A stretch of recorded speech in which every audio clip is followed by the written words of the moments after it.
Welcome,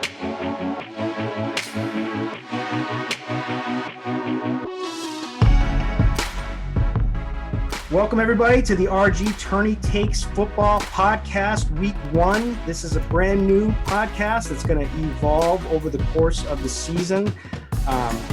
Bear with us here from the start because we're all kind of feeling it out as we go here. But my name is Chris Kirkwood, also known as Kikdiese in the industry. I'm here with two of my main men, Brett Hartfield, KillaB.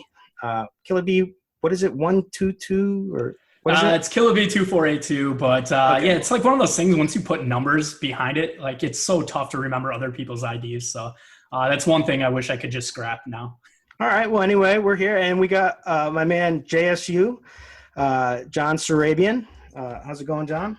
Doing pretty well. My favorite time of the year, football. First game tonight, so it's starting up. I'm pretty excited, ready to roll. Yeah, it's going to be a fun week here, football. I'm still grinding out baseball, but I'm trying to transition over, trying to get all my action plan laid out. So basically what we're going to look to accomplish here in this podcast, what we're going to go into today at least, is we're going to start talking about, this week 1 here, this slate. We're going to talk about our overall process, what each of us kind of does to get ready for the football. We've got a lot of things to – a lot of new things, a lot of new pieces of information, content overload everywhere, right? We're also going to get into some GPP strategies because 3 of us do play a lot of GPPs. And then we'll take it into just kind of where we're looking, what players we're looking for, big slate overview, and where we're most likely at this point in the week looking to attack. Because if you guys are like me, I'm constantly changing, and by where I am right now is going to be a far away place than where I'm going to be on Sunday, most likely. Are you guys the same way in that regard? Yeah, I mean, I feel like this year is unlike any other year where we're getting so much last-second information coming in. We have Lev Bell going to be sitting out week 1. Now he looks like he's going to report on Saturday, but James Conner is going to just really change the whole ownership game with running backs, and then obviously the way all your lineup construction looks. So there's just a lot of, and even I can't believe how many different guys who aren't practicing or who are limited in practice that I'm just like, oh, write this guy down. Like Xavier Rhodes, limited with a hamstring injury. So now, I'd write down, Marquise Goodwin's got a shot, maybe beating somebody deep. Just saw Joey Bosa not practicing. So just a lot of news that's going to change the slate. Even though it's week 1, you expect everybody to be healthy. Yeah. John, any thoughts there?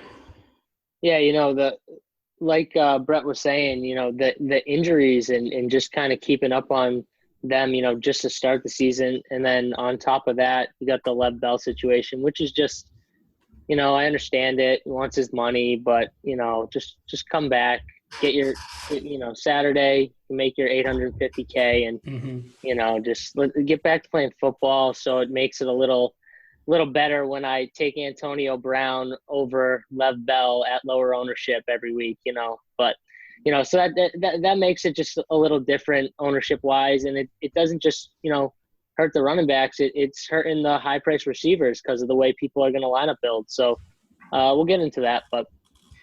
Yeah. So what I've been doing personally is I've been spending some time kind of trying to get my process going, do a little bit more of a real process as opposed to just what I've gone through in the past season. I'm trying to get a little bit more serious this season because I want to start heavy right from the get-go. We've got overlay all over the place, at least possible. There wasn't as much as I thought there'd be tonight, but, it's still something to monitor. Week 1 is going to be the most that we see. So we want to attack that. We always want to put ourselves in advantageous situations. So I'm looking at that. I'm also trying to wonder, basically there's so much content out there right now, right? And we've got projections. We've got them all at RG. We've got the content on our RG. We've got, all of us have our own favorite places that we probably look to and trust the most. But, I'm trying to kind of focus in on how much does that even really matter? We all know the plays. We all know where, we're all looking at the same projections for the most part. I'm trying to kind of figure out ways to build better lineups, so not more or less better plays, because we all know the plays, like they're there for us to find. It's how do I make these lineups better? So that's what I've been spending a lot of time going through for my process, but interested to hear what you guys have been focusing on, at least right from the beginning. Yeah, so I kind of like just look at, when we're looking at preseason stuff, just wanting to know preseason snaps, who's getting first team reps, So like in situations where there's a running back committee, just kind of being able to trust the preseason snaps, and hopefully that carries over into week one. Also knowing which wide receivers are going to be out there in two wide receiver, formations. So I think that's where you can kind of get a leg up on your competition, is just understanding who's going to get the opportunity. And that's just by looking at preseason snaps. And there's plenty of guys out there that give out that information, different sites. So that's all I try to do before week one, is just be prepared to know who's going to get that opportunity. So yeah, what do you think about that, John? What do you got? Yeah, so I mean, I do watch the preseason. This year as opposed to years past, I feel like it was crazy the amount of first team players that weren't really playing that much. They weren't really getting as many reps as I thought normally they give first team players on most of the teams. Obviously there were some teams like the Panthers who just beat Christian McCaffrey into the ground in the preseason, and I have no idea why or the reason behind it. But whatever. Besides that, honestly, I thought that they just didn't give as many first teamers reps. I don't know what it was. Maybe it was health reasons, just trying to get everyone through and make sure they're healthy. But I still watch the preseason. I'm still with Brett. You still got to look at who's getting those first team reps and what they're running out there for, all the sets, the 2 wide receiver, the 3 wide receiver, the backup. You got to see who's coming right in for those players. Those are big deals, just to have that information for later in the season, because you never know when you're going to need it, because it's obviously football and people get injured all the time. So, I mean, I get that. I take that same information, but really what I've been doing the last week and a half has been just kind of, I like to take a good look at all of the salary and just look at, in my opinion, in the beginning of the week, what the ownership in my eyes will look like. And then every day I go back and I kind of change just based on what I'm listening to, what I'm hearing, what other people are saying.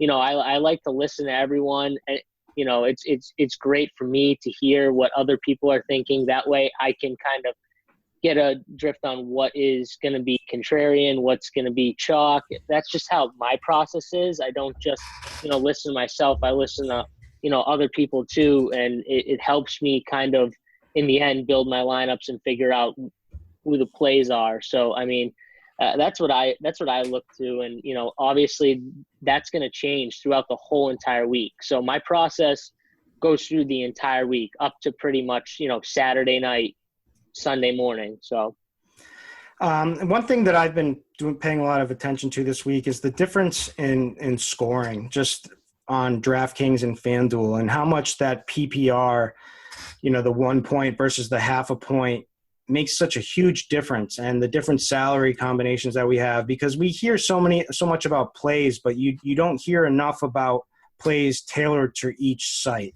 So obviously I'm looking at focusing on running backs that catch passes like everyone else on DraftKings, but like that, it just creates a lot of good situations. Also, the bonuses make such a huge difference with quarter QB bonuses, all the rushing bonuses, the receiving yard bonuses. There's so many more ways to get extra points on DraftKings that there's just so many more options and plays. Do you guys, is that something that you're always kind of on top of, both of you guys?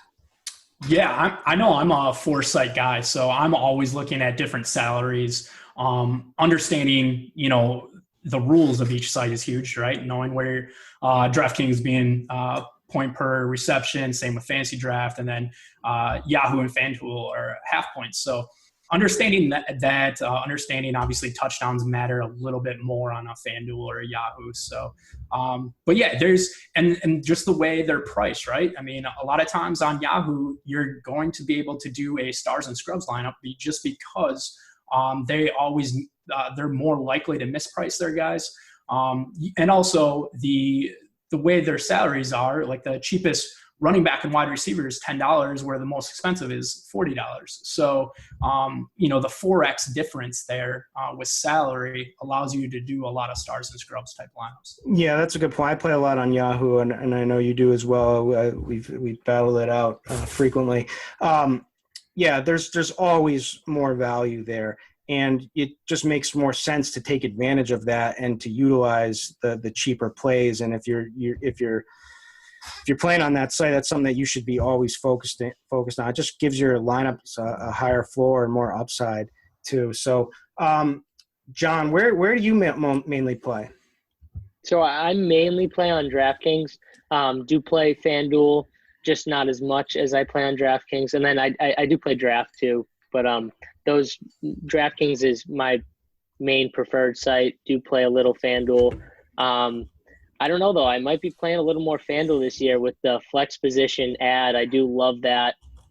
Hated playing the kicker.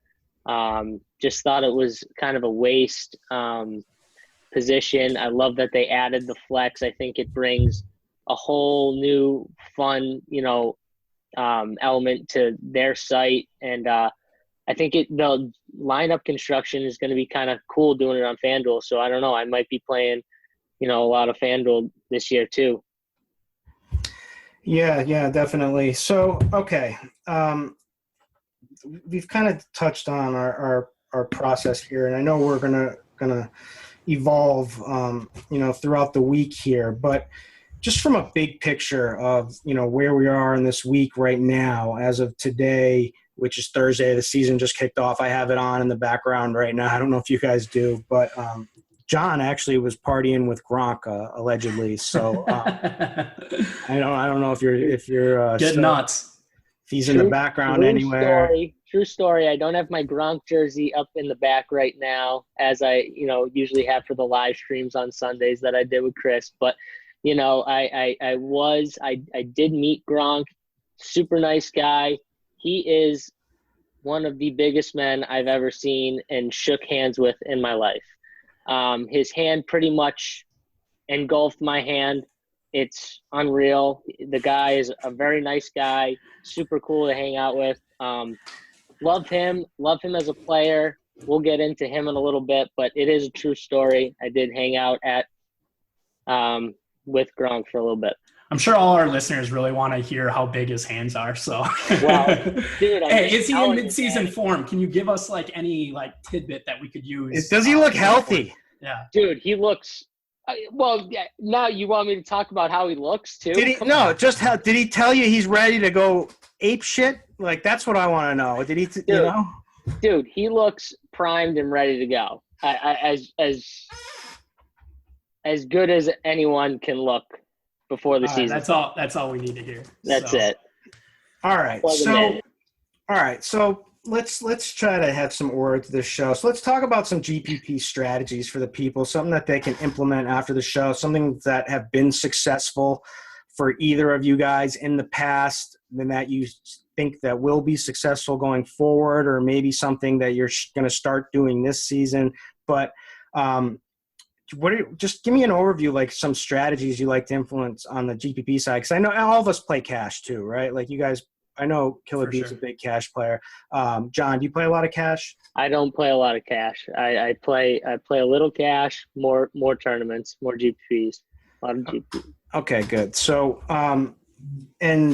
so just both of you guys, just give me your just overall strategies you're looking to implement, whether it be some crazy things that you want to take advantage of, or the different types of contests that you like to enter, whether it be the 3-man, the single entry, or are you a mass entry guy? So let's start with you, Brett. Yeah, I'll just like look at mainly I look at ownership percentages. I don't even try and do what John said, like where he's like, specifically trying to get a feel for ownership.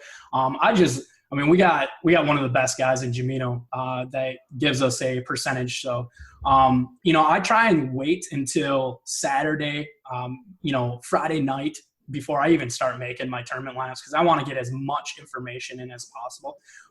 But then once I look at ownership levels, I want to just basically go off of that and get leverage versus the field on certain guys. On the single entry and 3-man, I really look towards the offense that are maybe a little bit more focused.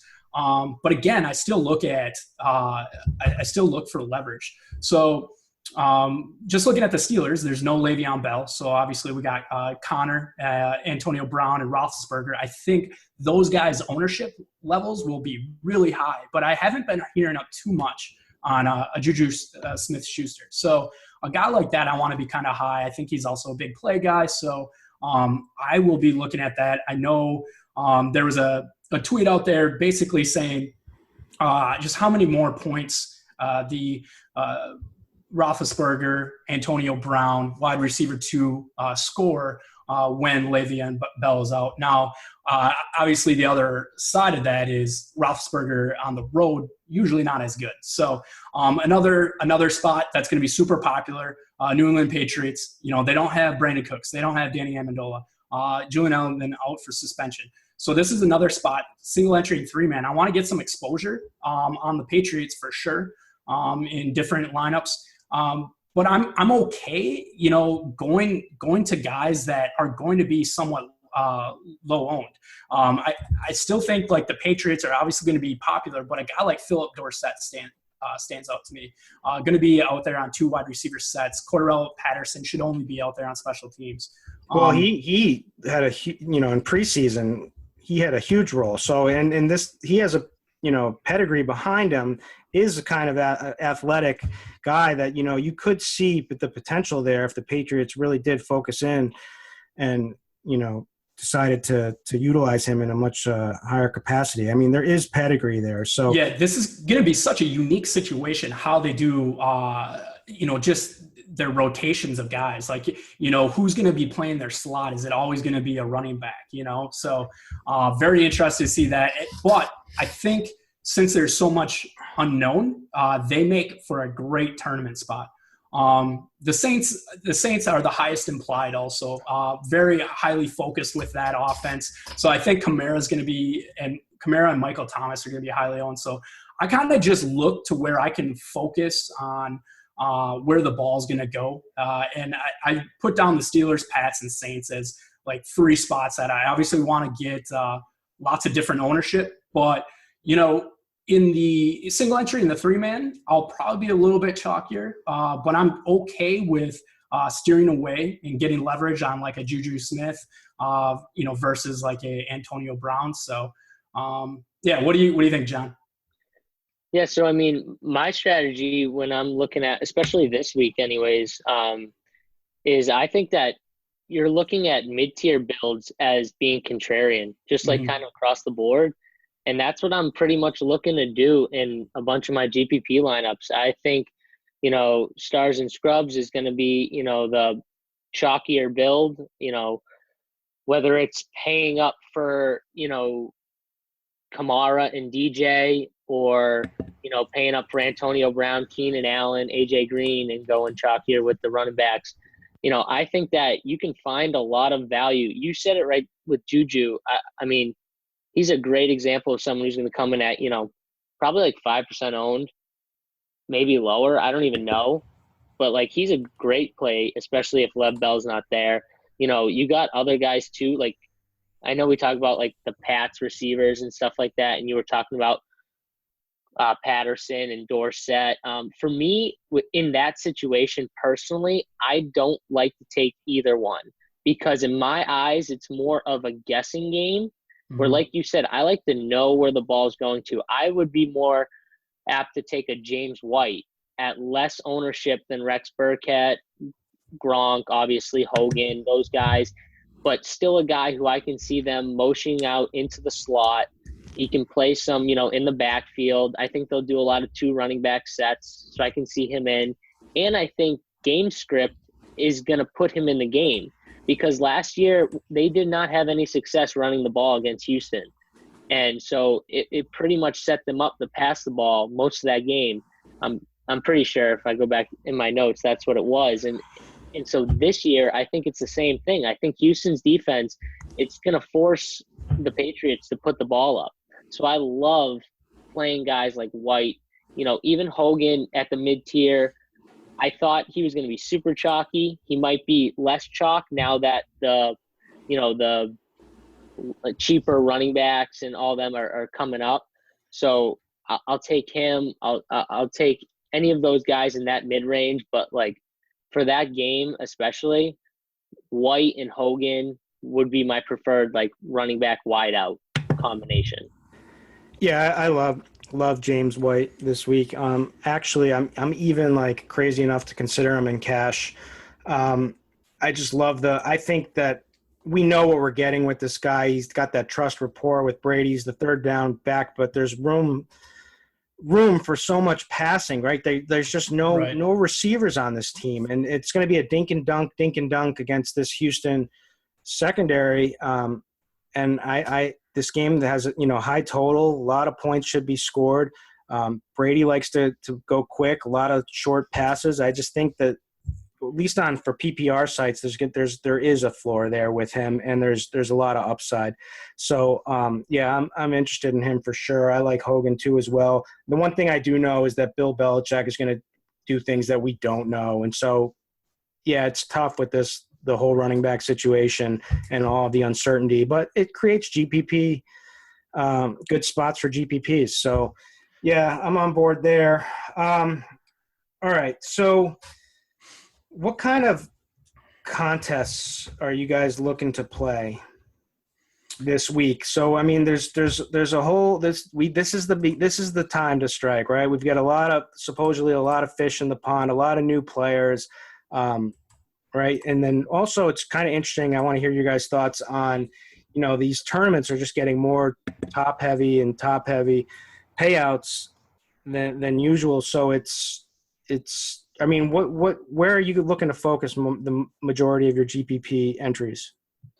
Yeah, so for me, like I mainly get into all the single entry and 3-mans.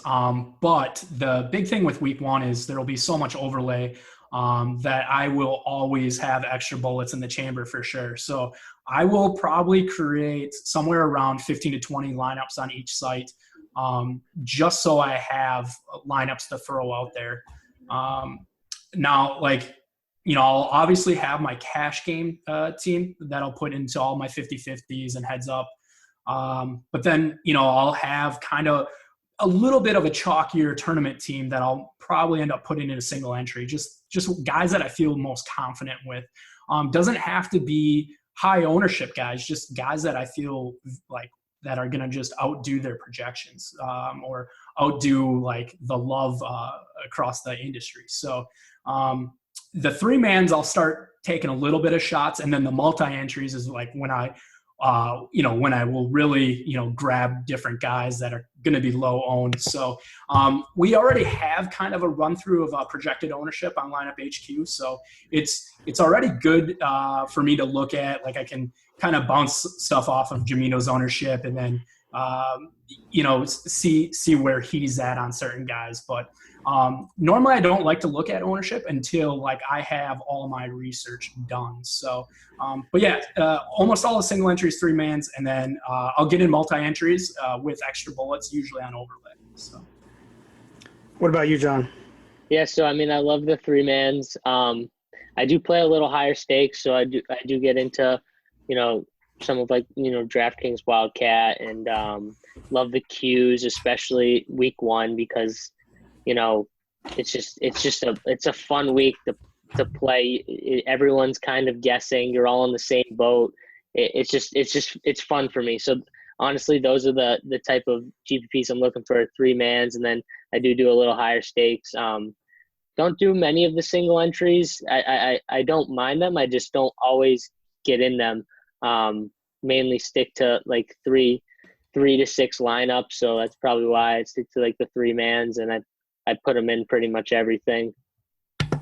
Yeah, me personally, I'm looking to attack these 3-man contests and the single entry contest because I think there's a lot of cash lineups that are in these just by nature. I mean, most people, they take their cash lineup and then they enter it in these other contests as well. So I personally, I would prefer to have, yes, you can be a little bit chalkier for sure because of the nature of the 3-max entry or the single entry, but I still want a GPP lineup in that. Mm-hmm. And so I think there's just opportunity there, especially with the payouts are on these contests. So that's something that I'm looking to attack. But all right. So we've kind of talked about a little bit about process, a little bit about some GPP strategies, some other GPP strategies I just want your thoughts on. Like, do you guys do lineups like the onslaught lineup, the game stack, or are you more just looking for a single off the board play to kind of differentiate?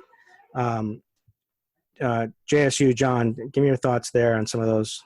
Yeah, well, I mean, I'll game stack. I love doing the quarterback wide receiver combos, but actually more last year, what I was getting into was QB running back, either wide receiver or tight end combos on the same team, because for whatever reason, obviously a lot of people are just used to throwing their running back in with their defense. And it's a good, correlation usually, and it works out well. But for me and the GPPs, just trying to be different, it was nice, on DraftKings, you get a running back like a Chris Thompson, like a Kenyon Drake, guys who, do a lot of receiving, those Rex Burkhead, James White, those are awesome guys to kind of pair with your quarterback. So I was doing that a lot, and it was working out for me really well. So Alvin Kamara, another guy. So I think that kind of like can differentiate you from the crowd if you're looking at, GPP lineups and strategy. A lot of people stack their QB and their wideout or their running back and their defense, but they don't really do a QB running back wideout / tight end stack. So I think it's kind of cool that way. And then you can always bring it back. You don't have to bring it back with another team. Like I disagree that like in all times when you stack, you need someone from the other side. There are games where, the Saints could put up 40 points this week and Tampa could put up 10. That doesn't mean I need someone from Tampa. I want multiple people though from the Saints because I think they're going to put up a lot of points. I think people get scared away from these games where they could be blowouts, and it's like, yeah, I want my guy to play four quarters, but at the same time, if a team scores 40 points, who cares if they get their 35 points in 3 quarters or not? Oh, you're on mute. Yeah, for sure, guys. Sorry, I was on mute there. Well, what about you, Brett? Yeah, I mean, so for me, it's just like it's a slate dependent thing of what I end up doing. So usually not a huge guy into onslaughting, but the main thing is when it is tournaments, I do like to correlate. So I try and make sure each lineup that I produce is highly correlated because I just if it were to if a game were to go off, I mean, I would love to have that, like all the bases covered. So sometimes I feel very strongly about a certain game, so I'll cover it in multiple ways with different lineups. But usually that's only like on weeks where I'm creating 15 to 20 lineups. So this week there's not like multiple games that stick out. I mean, I know the Patriots and Texans are going to be the most popular. They're like the highest implied on the main slate. But yeah, there's a few other games that I'm looking to get maybe a little bit extra ownership in comparison to the field. So I've learned a lot by watching another show, and I'm going to give a shout out to him. Manny Laura does a great show on Twitch, and a lot of things that he was discussing are about this is when all is said and done, this is a salary game, right? Like it's a point per dollar game that we're trying to get the best of. So when we're using low priced quarterbacks, right, we can get a lot of upside. Everyone says that, I can use I want to focus in on low priced quarterbacks. And it's easy to see the upside there if they have a big game. But like when we want to use a high-priced quarterback, right? We're typically normally just pairing them with one guy.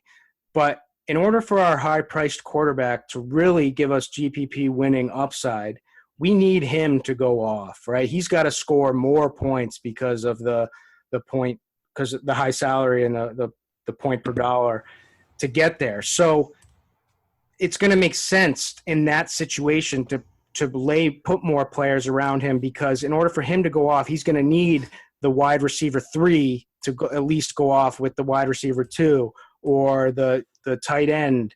And so those are like, you can always make better lineups than you do, and you can ruin your lineups at the same time by, taking that high-priced quarterback and then taking his 2 high-priced wide receivers too. Like, it's just so hard to get there from that standpoint. I'm like, how much thought do you guys put into like strategies like that?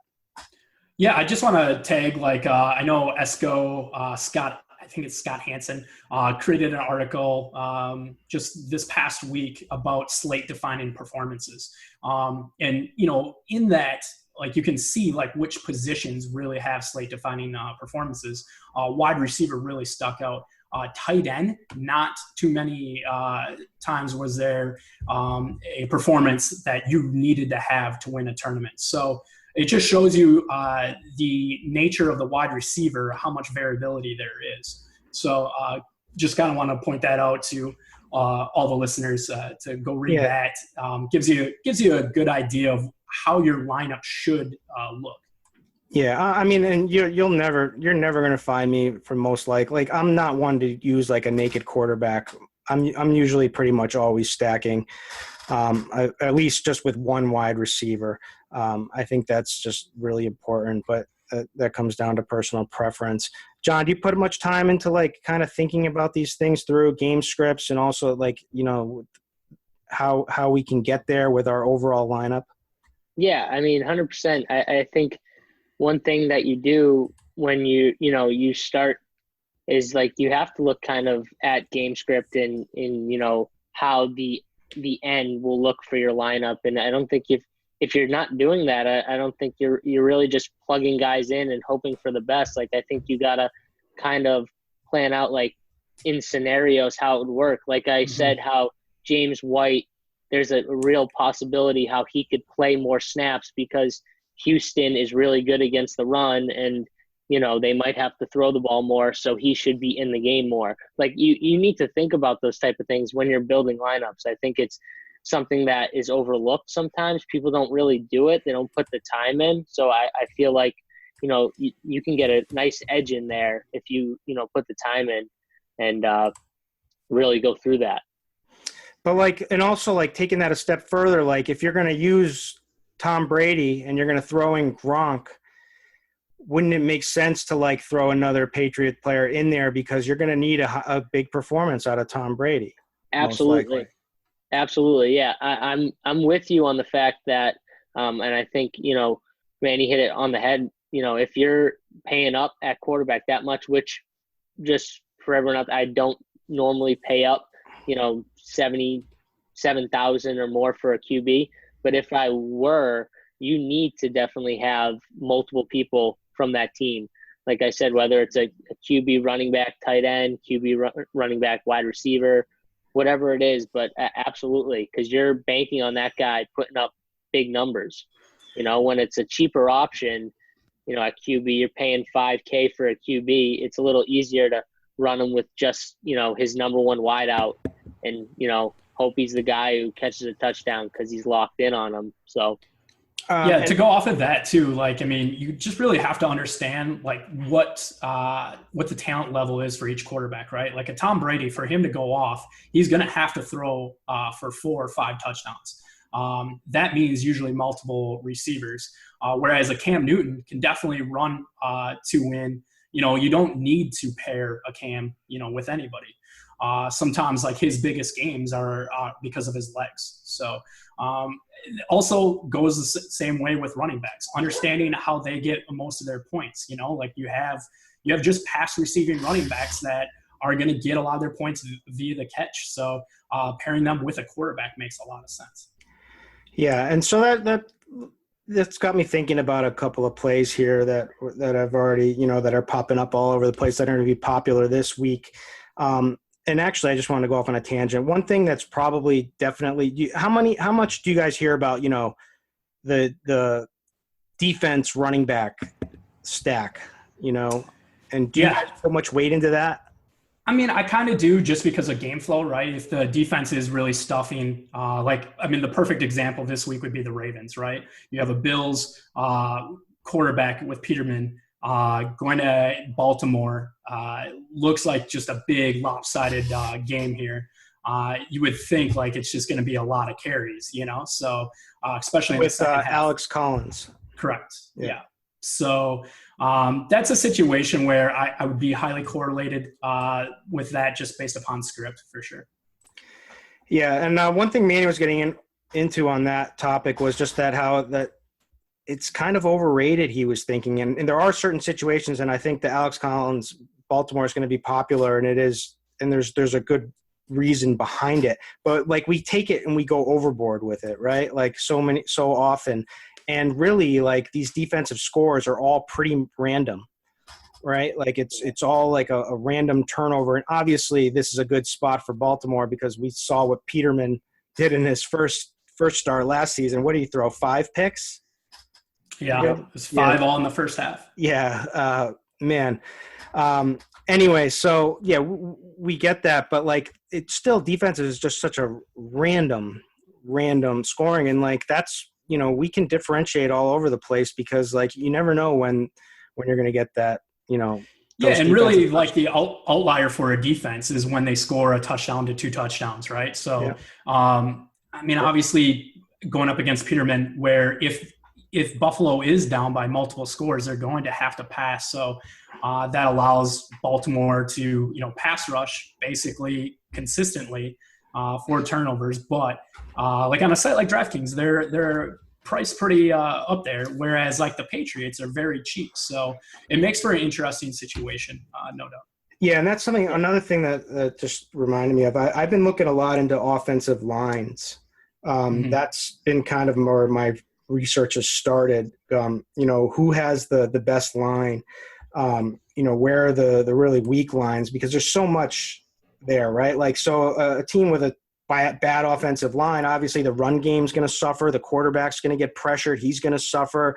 The opposing defense is going to benefit. There's just like, that's kind of where it all starts for me. So that's something I've been doing. Do you guys ever look into that? Yeah, for sure. That's part of my process, like doing O-line versus D-line matchups and then wide receiver versus cornerback matchups. Like that's usually like a Wednesday, Thursday type research for me. Yep. All right. So that kind of brings us to some of the plays here. Let's talk about just where we're at. What are we thinking? Where are the best opportunities that you see? Do we want to swallow some of this chalk? Do we not? Just kind of a big picture. Let's start it off at QB. We know Tom Brady is right now projected to be the chalk, but like quarterback chalk and NFL chalk in general is never really that chalky as compared to what we're used to with like NBA.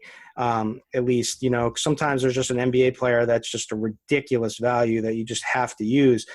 Football, we've got plenty of options, and we've got like tons of value that's already opened up because of the week 1 pricing that was done so early. So where are we looking to take advantage of? Where JSU, what are you looking right off the bat for this week? What are you looking to take advantage of? Well, I mean, I think if we start out at the high price, you see Tom Brady at 7,200, and it's obviously a great play. But I think if you go down a little, Drew Brees is just overlooked. And I don't know if it's because of game script, because of, they're playing Tampa Bay, and Tampa Bay is not very good on defense, but they're going to get pummeled. And Drew Brees is going to, I think he's going to throw for 3 touchdowns, 4 touchdowns, have a big game. That's the only way they're going to score 35, 40 points. So, I mean, in my eyes, Drew Brees has to kind of have a big game to do that. So I like him a lot as a, he's going to be lower owned, and he's a really good play today too, this week too. So, I mean, I think that's one place you can go. Another place that I like, and it's super, contrarian. It'd probably be 2% owned. I really like Ryan Tannehill. And I'm just going to – the game itself for me is my sneaky game stack game. And I'll tell you why. Tennessee, first of all, their offense is getting better. Their offensive line is good. I think they're going to get up in this game. Miami's defense is terrible. They're literally just going to get ran through. Derrick Henry or Deion Lewis, whoever is running the ball, they're going to run right through them. It's gonna give Tannehill playing from behind. He's the check down. He loves to check the ball down. My man Kenyon Drake, awesome play today, this weekend. It just sets up well for them and like Kenny Stills or Amendola. It's a super cheap, low-owned stack. Besides maybe Kenny Stills, who will probably have some good ownership. Love Kenny Stills. I mean, you have to like him, Devontae Parker out. I also kind of like Danny Amendola, just being a Pats guy. I think, there's going to be openings in the middle of the field. That's where you want to attack. He's quick. I know Silva was talking about him too in one of the podcasts I was listening to. So that caught my attention for sure. Don't forget he burned Logan Ryan too last year for about 122 yards and a touchdown or two. So that's something. Yeah, the one thing that I wanted to comment on too is the Saints situation. I don't think a lot of people realize, but Alvin Kamara and I guess Mike Gillislee, who they just signed maybe it was early this week, are the only two healthy running backs. So I totally agree. And actually, Drew Brees is like one of the very first quarterbacks I had written down. They're not going to be able to give Kamara a full work share. And, Gillislee, I don't know how much they can trust him being there for less than a week. So possibly in the second half they use Gillislee a little bit more. But I see a lot of that offense going through Breeze. I think I want to get a lot of air. And I don't mind doing a double stack here because I feel that confident with the offense going through Breeze. So even pairing up Breeze with Kamara and Michael Thomas going expensive like that, I'm definitely a fan of that. So, and that kind of fits the mold what we were talking about before, because you're going to want, you get the Alvin Kamara is not just an ordinary running back. Yes, should get an increased workload with no Mark Ingram, and Gillislee is not going to get a big workload as you already mentioned. But the one thing he could do is potentially get the goal line stuff. But are they really going to trust him right now, right off the bat? I don't know.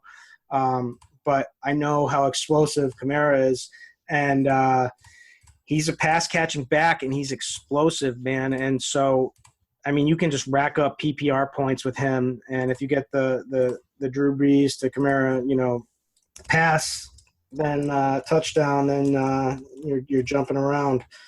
And obviously, I was going to say you're doing the Big T pants off dance. But, Big T would like to hear that shout out. Yeah, I was trying to avoid that. I think he's going to be chalky, Kamara at least in general. But Breeze, obviously he's going to get ownership. But last 4 season openers, over 350 yards passing, almost 2 touchdowns. No Ingram means more ball slinging in theory, right? Does have explosive play guys like Ted Ginn, who could potentially get loose. So, the thing I worry about in this game is what the Saints defense is also much improved, or at least it's supposed to be. We'll see. And I do worry about what is Tampa going to score in this one. Yeah, that's my only concern is just how close of a game it's going to be here. So I'd say my sneaky quarterback I guess just combo would be Jimmy Garoppolo. I know Jimmy Garoppolo and Marquise Goodwin. So, again, I did mention at the top of the show that Xavier Rhodes has been limited the last few days with a hamstring injury. Makes me think that they could utilize Goodwin's speed to get in the back. This is usually the time of the year where you just take a chance versus a defense that we know is pretty elite. But Garoppolo passed some tests last year versus Jacksonville in a game where Jacksonville, needed to win that game. So, it's a spot where, if I'm creating 15 to 20 lineups, I want to have a low exposure of a good win to, or I should say Garoppolo to good win. And then you can also bring it back. Obviously, you got plenty of, and both Viking wide receivers I think are going to be pretty low owned in comparison because a lot of people are going to be staying away from that mid-tier, like John said. So you have Stephon Diggs at 6,300 on DraftKings, Thielen at 6,900. I'd rather go with probably the cheaper option there with Diggs, bringing it back. So I love Diggs. He's going to see a lot of Richard Sherman, who's just shouldn't be able to keep up with Diggs at this point. So I think that's a good spot. Obviously, this is another game that's projected to be more of a defensive battle. At least, Minnesota's stout D, at least it's allegedly supposed to. We'll see how this game plays out. But both teams do have the weapons, right, to bust out here. I mean, we know that Kirk Cousins is an upgrade at quarterback, right? And we've got Diggs and Thielen. We've got Dalvin Cook. We'll see how much usage he gets with this. They've just got a lot of playmakers. Mm-hmm. And so, San Francisco, Garoppolo certainly looked good last season, end of last season, so they're going to have to keep up. I know it's a tough defense, but this game does have some sneaky potential, I think, too. So I agree with you there. All right, what else are we thinking here? So let's dive in quickly before we wrap it up and stuff. Sure. Running back plays. So, I mean, this is where we're going to see a lot of chalk. And then we've got some chalky value too on the wide receiver position, and we'll get into that. And we can also, finish up whether we think that's good chalk or bad chalk. But James Conner, how does he not smash at his price point? Right. Yeah. I'm going to have plenty of ownership with Conner. Currently, Jamino has him at 25.4%. Should be interesting to see where that goes. But all that does is lower the ownership of the New England Patriots guys. So like the Rex Burkheads, the James Whites, guys down at that price level like Peyton Barber. I feel like you can go up a little bit to an Alex Collins. Like I said, I don't know how he does not touch the ball 20 plus times here. And I feel like you're going to get him under single digit ownership. So John was right on the head here where a lot of people are just going to go stars and scrubs with these lineups. So if you can get in that 5 to 6K range, finding guys right there, you're going to get a lot lower owned. So. One game I've been looking at, and I know it's probably not – a lot of people are talking about it, so it's not going to be sneaky at all. But the Bengals-Colts game, certainly – I think that's going to be the second most chalkiest game in the whole series. But it's for good reason, right? The Bengals – I know it's Andy Dalton, but this looks like the defense on the Colts is just so bad this year. They've just got in the wide, in their secondary, they just they've got nobody. And then their linebacking core, I think there's something I read, combined 7 NFL game experience. Yeah. So Joe Mixon. Very inexperienced. So this just seems like a good – I don't know whether you can put any faith in these, road splits for A.J. Green, but I'm definitely interested. A.J. Green may be the top wide receiver play of the week. I mean, at least I'm thinking that. I mean, obviously we know Antonio Brown's in a good spot, and then there's other guys out there for sure. But this with this secondary, you got to figure this is a great spot for them. Are you guys looking at this game to attack, or are you looking to fade? Yeah, and I feel like you can be pretty focused on the Colts, right, too. They are most likely going to be without Marlon Mack, so you would expect most of the offense to come through the air. My favorite play that I feel like I'm going to be overly owned is going to be Jack Doyle. We've questioned Luck's arm strength. I just feel like there's going to be a lot of checkdowns to Jack Doyle. T.Y. Hilton, obviously running more of the deeper routes. So, again, another spot where I feel pretty focused on where the ball's going to go. Just not confident in Indy's run game. And for them to have a 25.3 implied, it definitely stands out. Well, I mean, and we can't be confident in what we're getting out of Andrew Luck either. We don't know what that arm strength. I mean, you'd want to play a guy like Ty, but like I don't know if Ty can be the volume receiver that we want him to be. I mean, he can. I just don't know how much upside is there. We need that big play from him, and I don't know if Luck's going to be slinging that long ball. I do like John Ross. I mean, this is a kid that we wanted to break out last year. I think he set the record for 40-yard dash. Yep. Explosive speed, terrible secondary, like looking to like be a potential breakout guy this season. Not a lot of passing game options for the Bengals. Do you think that's a decent play, at least for 3,900 on DK?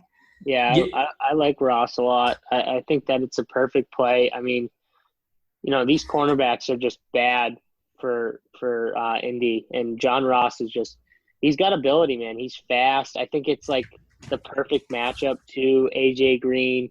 He's going to, take two defenders. If there's no one over the top, Ross is going to be able to kind of just run free right by someone and for a touchdown. I could see it easily having a 50-yard touchdown just – for how bad the matchup is. It's a great pivot off of Keelan Cole, who's at 3.8 on DraftKings. We'll get into that in a minute, but that kind of screams like I'm not sure what to make of that whole situation. Do you guys remember Rashard Higgins the week one last year? Yep. Oh, yeah. There's been a wide receiver each week week one that's been really popular that's laid an egg. I don't think Cole actually did some work last year in the pass game. Like Higgins was just the ultimate dumbest play. Like in hindsight, like how like all of us or any of us who played him got onto him was just embarrassing. Devontae Adams like 3 years ago when Jordy Nelson got hurt in preseason was the chalk, and then he laid an egg. So yeah, it's been known that cheap wide receivers have laid eggs in week one. So.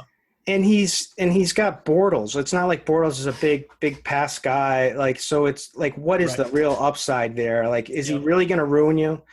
Because we can get value at other spots like that we can bank on, and we can get more upside in other places. So I think that may be some chalk to consider fading. But I wanted to get it. Jordan Wilkins, I'm kind of interested in. If Marlon Mack on the Colts, if Marlon Mack isn't going to see much action or because he's coming back from injury, or if he sits, then Wilkins is like the guy at least with a three down skill set that could be like a sleeper that nobody is really considering. I don't think. Yeah, I definitely passed him over. So it's one of those things where if I for sure get word that Marlon Mack's not going to be active, there's plenty of other running backs that are highly questionable. Sony Michel for the Patriots, if I know he's not going to play, that just makes my love for the Patriots running backs. We're not going to know. I mean, we might know on game day if he's like inactive.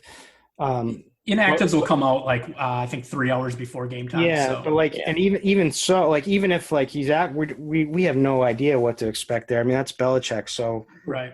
One thing too with Jordan Wilkins, or just with the Indy situation at running back, I think is the fact that I think that they're going to be trailing a lot of this game. So I don't think it's going to be like a positive game flow for him or for the Colts where they're running the ball consistently and just, eating up clock and handing them, 20, 25 carries. I think they're going to be throwing the ball more. I think Christian Michael on some pass downs might pass protect. Like he might play a little bit. They still have that kid I don't see Michael as a pass catcher though. He just got concussed. He got concussed too, so I don't even think he's going to be available for week one. That's a good point, but that's why I kind of mentioned a 3-down skill set for Jordan. Well, at least I think he's capable guy to catch some of those passes. Is he going to play 3 downs though? Is Christian Michael out? He was concussed, I believe, 2 days ago, and they were assuming that he wasn't going to be able to go. So. Oh, okay. I didn't know that. I thought he was in. Okay, that changed it a little bit. But yeah, those are some of the things to think about. So we're all trying to analyze these plays. We're trying to make better lineups here. And I know. Sorry, did you mention your boy Jack Doyle? Oh yeah, that's a guy that I'm going to definitely be overweight. Currently, Jamito has him at 18%.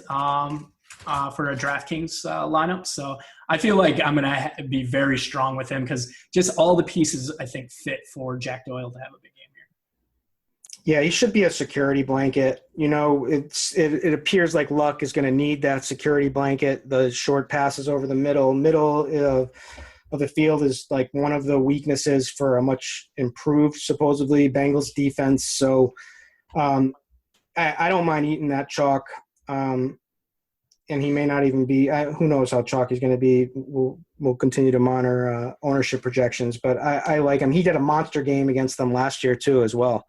Yeah, so I like that. But all right, let's talk about let's end this. We've rambled on for too long here. I promise listeners, we're going to get better as the season goes on. We're going to have more clarity, and we're going to start ripping, and we're all going to be raking it in. So you can follow along. But all right, what's like your favorite? Just leave the listeners with like one tip or where you think like your favorite play is going to end up and by Sunday. At least what you're thinking right now. Kind of sneaky. Somewhere an opportunity to make some GPP cash with. Started with you, JSU. Well, yeah, I think going in the mid-range and trying to find some good plays in the mid-range, like, Diggs and Juju and, the running backs like, Alex Collins and Kenyon Drake.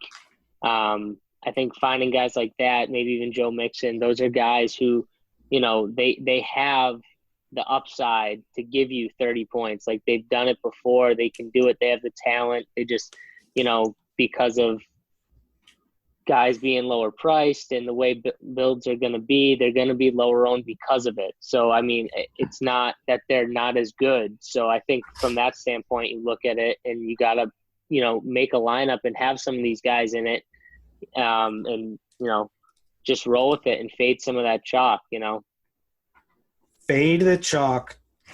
KillaB. Except for my man Gronk. Right. So for me, my plan is just to really analyze the offenses to see how focused we can get with certain offenses. I think the James Conner news really takes a lot of the ownership away from some of the Patriot running backs.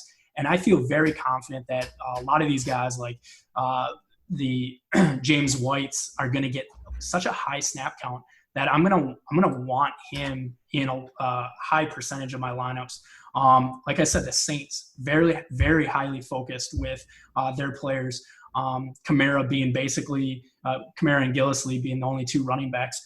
I want to get good exposure there, and then through the air, obviously with Breeze. So I think there's spots that you can kind of pivot from based upon the, Le'Veon Bell bomb that got dropped on us midweek one. So like I said, I think my favorite tournament play for the Steelers would be Juju Smith. So a lot of people are going to buy Roethlisberger. I think his ownership is going to go really high. Antonio Brown's obviously going to be super high, being the top wide receiver price-wise and, projection-wise.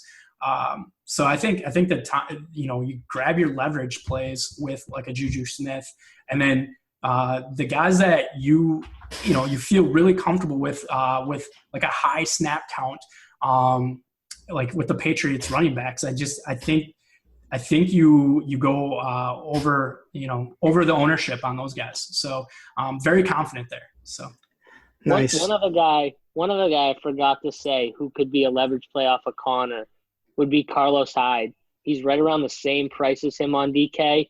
The guy in preseason didn't get a ton of snaps, but he did awesome with the snaps he did get. He looked great. That offensive line looked really great. If you think Cleveland has a chance of keeping it close or winning the game even with no Lev Bell, I think he's a guy you should strongly consider as a leverage play off of James Conner at the same price on DK. I think it's a great play. Yeah, that offense should be exciting to watch. There's probably like David and Njoku, I think. Is that his first name? Yeah, Njoku. Yeah. I mean, there's a lot of big play guys there now, so it's going to be interesting. I guess my one last piece of advice would be for the people this is week one. Crazy stuff happens. right? There's going to be chalk all week. Everybody is making chalk, right? Like we've already seen it come and go with Burkhead. He still may be it, but like find some plays outside of there that you really like and just embrace the variance, because there's going to be chalky plays that shouldn't be chalky plays in week one with all this uncertainty. Try to get some leverage on it and capitalize and make some money and hit a GPP and take advantage of a lot of these dead lineups that are entering with people who really just don't know what they're doing. So I would say focus on lineup construction, like make a good lineup, make it make sense, have every player in there. You see the path to like taking down a GPP. You can see it. Because when you have that feeling, like, you know, when you guys make that lineup, when you just have that feeling and you're like, God damn, that's a good lineup, right? Like no better feeling. It's no like in those nights, I swear, are like the nights that I do my best. Like I've said, like, I know I'm going to win tonight. And then I like absolutely crush. And like, it's when you have those uncertain lineups is when it feels bad. But like, get to that point. We've got all this time until Sunday. Get there. We're all going to get there to you get that warm and fuzzy feeling, and then let's make some money. So it'll be fun to hear what you guys ended up on when we do this next week and see how it all turned out, and we'll keep going forward. So thanks a lot, listeners. Thanks for tagging along here on this journey. It's going to be a fun NFL season. I am signing out now. This is the RotoGrinders Turning Takes podcast, and we'll catch you next week.